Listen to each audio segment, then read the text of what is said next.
تعرف انك مش لازم تكون بتعمل ماركتنج وتسويق عشان خاطر توصل لعميل جديد او تزود من مبيعاتك؟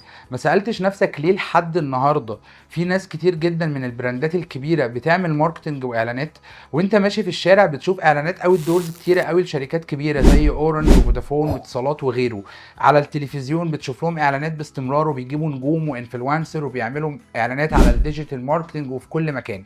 ده عشان الشركات دي بتحجز لنفسها مكان في السوق. انت ممكن يكون عندك قاعده كبيره جدا على فكره من العملاء دول بيجوا لك عن طريق الورد اوف ماوس، او يعرفوك من زمان، او بيجوا لك بالوراثه، ايا كان. ولكن لو ما عندكش سوشيال ميديا انت بتفقد كتير من العملاء دول مع الوقت. ليه؟ لان بيظهر لك منافس تاني عنده سوشيال ميديا قويه بيقدر يقنعهم بيه ويقول لهم ان هو الاقوى.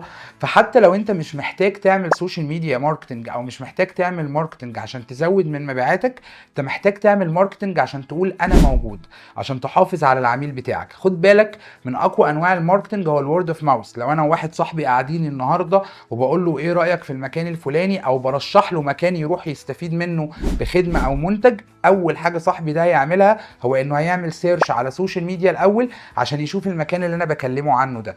مش لازم تعمل ماركتنج عشان تبيع اكتر، ممكن تعمل ماركتنج عشان تحافظ على مكانك في السوق، او تحافظ على العملاء بتوعك اللي موجودين دلوقتي. لو مهتم بالماركتنج والسوشيال ميديا والماركتنج للبيزنس بتاعك، تابعني باستمرار، هيظهر لك فيديوهات كتير.